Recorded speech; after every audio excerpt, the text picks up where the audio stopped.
Berikutnya, di modul 4.2, kalau usaha perseorangan sudah semakin besar nih, maka dia akan berusaha melibatkan orang lain. Biasanya disebut dengan bentuk kemitraan, atau biasa di Indonesia disebut sebagai CV. CV merupakan serapan dari bahasa Belanda, yaitu Komanditer-Vennootschap. Di Indonesia kita terjemahkan sebagai persekutuan komanditer, di mana CV ini sudah harus didirikan dengan akta notaris dan didaftarkan di pengadilan negeri di Indonesia. Kalau tadi UD tidak butuh pengesahan notaris. Nah, di kemitraan atau persekutuan komanditer ini dibagi ada dua pihak. Pihak pertama atau sekutu aktif adalah pihak yang menjalankan, mengelola usaha.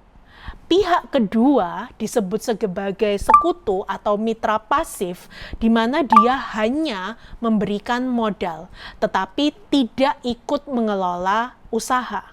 Dua pihak ini akan saling bekerja sama dan membentuk simbiosis mutualisme, alias saling menguntungkan. Yang sekutu aktif punya keahlian untuk mengelola perusahaan dan bertanggung jawab atas jalannya perusahaan. Sedangkan sekutu pasif hanya memberikan modal tapi tidak ikut mengelola dan hanya bertanggung jawab sebesar modal yang ditanamkan.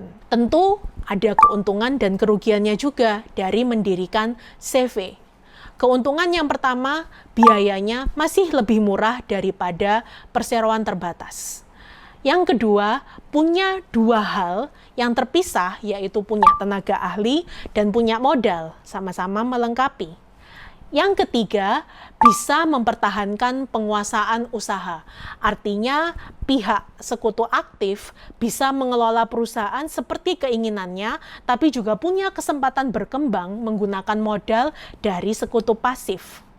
Dan CV ini tidak ada pajak khusus, masih hanya menggunakan pajak perorangan.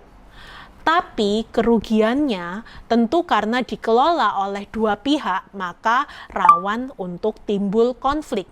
Jika suatu saat tiba-tiba sekutu pasif memutuskan menarik dananya, apa yang bisa dilakukan oleh sekutu aktif? Atau kalau sekutu aktif tidak bisa memberikan performa yang baik, bagaimana melanjutkan usaha jika terjadi konflik antara dua sekutu ini? Kemudian juga adanya tanggung jawab tidak terbatas tetap ada pada sekutu aktif. Kalau sekutu pasif sih hanya sebatas dana yang ditanamkan. Dan juga seringkali CV ini sulit untuk diteruskan karena melibatkan dua pihak, harus sepakat kedua belah pihak tersebut untuk meneruskan usaha.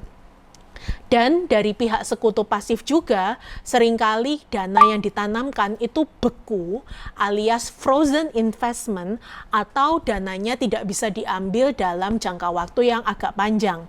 Misalnya Anda sebagai sekutu pasif menanamkan modal di satu CV, maka bisa jadi uang Anda tersebut tidak bisa ditarik lagi hingga beberapa tahun ke depan sampai CV atau usahanya memperoleh keuntungan. Itulah mengenai kemitraan.